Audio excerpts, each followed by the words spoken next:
And welcome to Get Up on ESPN. And that picture tells maybe 1,000 words, if not more. If you were joining us this morning from anywhere on planet Earth, you are probably already aware that there are massive computer outages that are impacting almost every element of our lives. Don't ask me to explain them to you. I'm certainly not capable of doing so. I can tell you, however, that our program today is going to look a little bit different. We do not have video, we do not have sound bites, and we do not have graphics. But we have Dan Graziano, Ryan Clark, Mike Tannenbaum. We have everything we need to put together a sports talk show together today. We've got Foxworth. You know what? My computer works. My computer works. Why did everybody get theirs working? That's a good point. Here's the bottom line. I have no earthly idea how it is possible that we cannot get graphics on the air, but somehow Dominique Foxworth from Washington is live and can hear us. Don't ask me to explain that, but somehow it's working. And so we're going to talk some football today. We have special guests coming, including the head football coach at Notre Dame will be here, and Ryan's son, Jordan, is going to be here with a bunch of the Notre Dame players. So it's going to be a terrific program we have for you. It's going to look and feel a little different, and we're delighted you were along for the ride. Here's where it is going to begin. Right at the very top, as NFL training camps have begun, rookies and quarterbacks are reporting, and in a couple of cases, those two are one and the same. The quarterbacks in both Chicago and Washington are both rookies. You got Caleb Williams in Chicago, you have Jayden Daniels in Washington. And earlier this week, Mr. Clark, your fellow LSU brother, Mr. Booger McFarland, said on this show, quote, "Don't be surprised if we're having the same conversation we did last year with the number 2 pick, looking better than the number 1 pick. I think Caleb Williams is going to struggle, and Jayden will come out of the gate flying." What do you think of that? I think, first off, calling anybody Mr. Booger is crazy. That is not the way I meant that. Okay. Yeah, it is a crazy. Work with me. I'm doing the best I can here. Statement.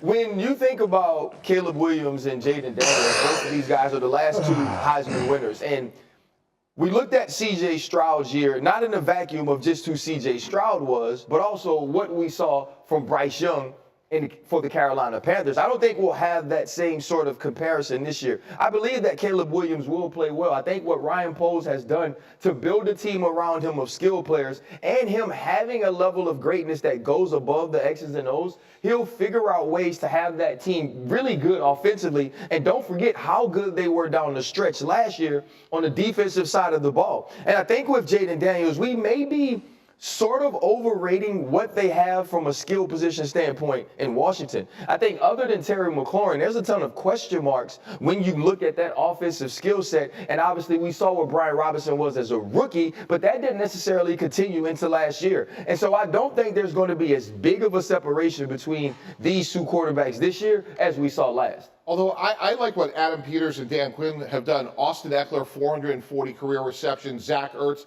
I don't think they'll be there in 2 to 3 years, RC, but I think short term, those are ways for him to get rid of the ball quickly. I know when we had Mark Sanchez as a rookie, and Rex, who sits here every Monday with you guys, always talked about, hey, get rid of the ball, live to fight another day. My biggest concern about Jayden Daniels is he took some massive hits, and he has to learn to protect himself. If he can do that, I think they have a chance to have a really good year. As it relates to Caleb Williams, long-term, like they really may have two bona fide ones in DJ Moore and Roman Dunze, who I love. So I think long-term, I love where Chicago could be, but I think Washington, because some of those veterans, I think short-term, they could surprise some people this year. You know, let me get Nick in here, because it really is a two-pronged conversation. There's the idea of, well, will the guy who went number 2 wind up being better than the guy who went number 1? That's one question. Another question is one of them going to turn out to be really good and the other one going to struggle? I'm not writing Bryce Young off for the rest of his career by any means, but let's just say so far it has been a real struggle. History tells us these things are about a 50-50 shot. Nick, you were right there in Washington. What is your sense of, A, how good that team can be quickly and how good the quarterback is going to be? Well, Washington is full of a lot of Mr. Boogers who are very excited about Jayden Daniels. I mean, spirits are high around here about what he can become. I think I agree with the points that everyone is making about the surrounding cast, but one of the boring things that I think impacts quarterbacks more than anything else is protection.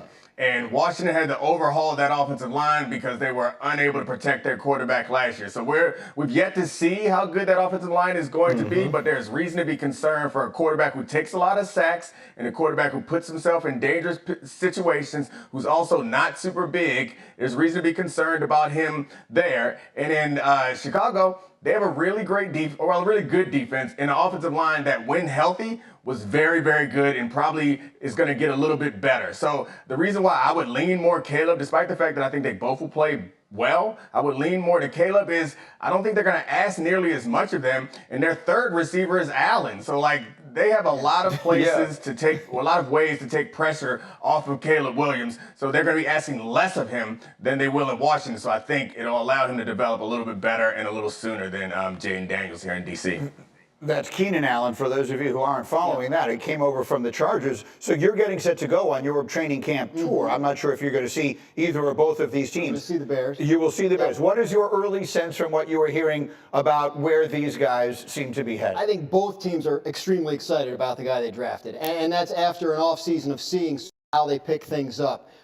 In Washington, I know they really do feel like if they can protect him, and they still have a question to answer at left tackle, but they feel like if they can protect him, he's got a chance to be really good right away because of the number of different things he can do as a thrower, and also what he can add to the run game right away, because of his talent with his legs, his experience. I mean, the guy played, 5-6 years of college football as a starting quarterback. So Caleb Williams in Chicago, I think they feel like they've got a good supporting cast around him. Keenan Allen, a specific addition they made when they figured out it was going to be Caleb because of how important Keenan Allen was to Justin Herbert his rookie year, right? And how they felt like he helped a rookie quarterback's development. So I personally, I'm going to echo what a lot of people here have said. I would not be surprised if we get to the end of the year and we say, oh, Jayden Daniels had a better year than Caleb Williams. I would be surprised if either one of them ended up having a rookie year like Bryce Young did. And first off, I don't know how Microsoft works or computers, but if y'all can't see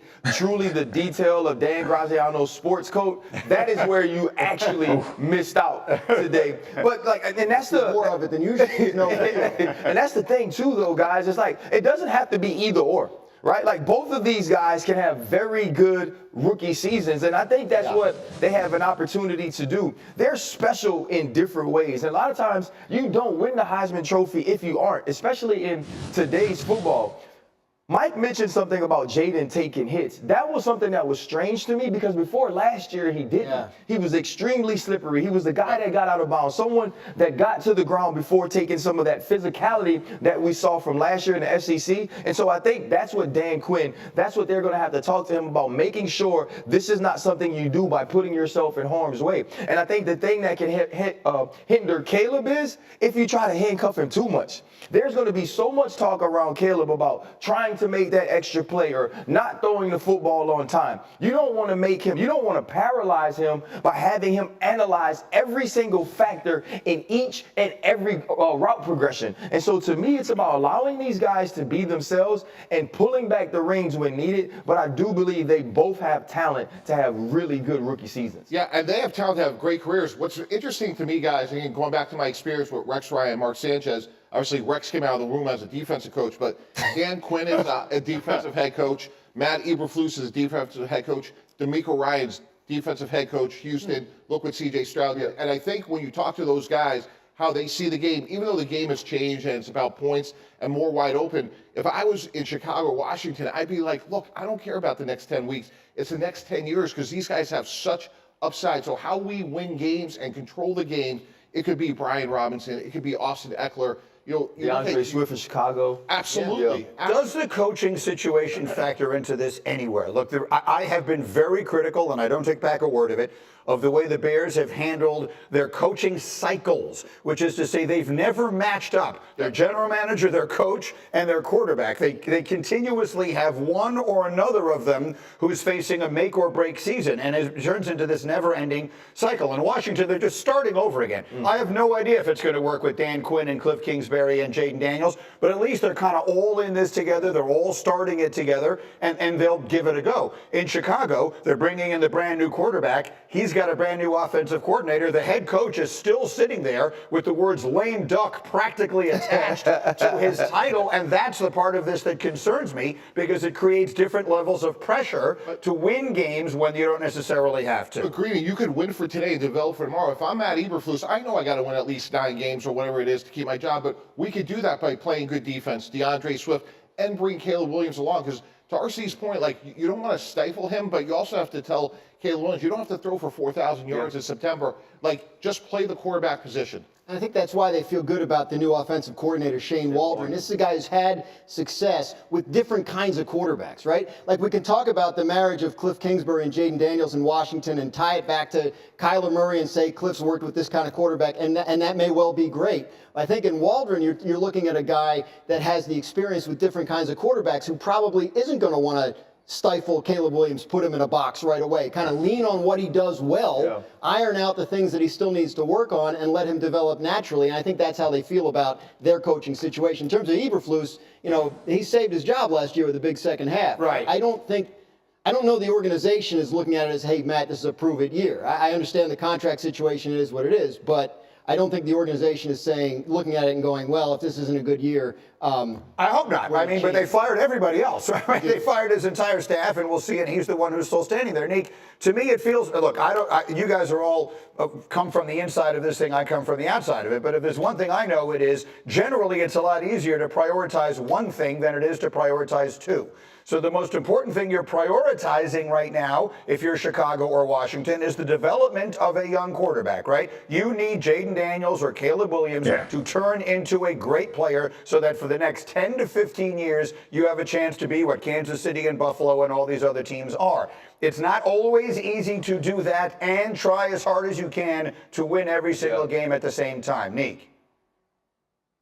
Yeah, I mean, with these draft picks, and it seems like Chicago has done all the right things, with the exception, I think you could argue about the coaching decision, but I think what Eberflus did in the second half of the year, different isn't always better. And he may have gotten better as a coach, and they may have proven it. And I think the offensive coordinator situation there is one who's been able to put together offenses that allow a bunch of different quarterbacks to thrive in Waldron, and one that takes pressure off of the quarterback with a lot of play action. So I understand why you might push back on that coaching situation, but I don't think it's terrible. I'm pretty excited about what they can do with all that talent and an experienced offensive coordinator. And I do think there are questions around how good Cliff Kingsbury is as a head coach in football, but I think as an offensive mind, he's going to be helpful to a player that's as dynamic as Jayden Daniels. So I actually think that both of these guys are in really, really uniquely good situations for rookie quarterbacks, and I'm excited to see them both have great seasons. I think the point that he made is important, that Dan made, is because Matt Eberflus earned this year. This isn't a situation where he doesn't understand coaching under pressure. The only reason he is still the head coach in Chicago is because of the turnaround late in last season. And now when you add a guy like Shane Waldron, who was connected to Geno Smith, finding a way to become a Pro Bowl quarterback, I think Caleb Williams is uniquely positioned to have one of those years where we look at him like a C.J. Stroud, even though he was the first overall pick, and talk about the way that he helped the team elevate. I believe they're in the place behind the Detroit Lions and the Green Bay Packers to be a team that's fighting for the wild card. All right, we're going to take a very short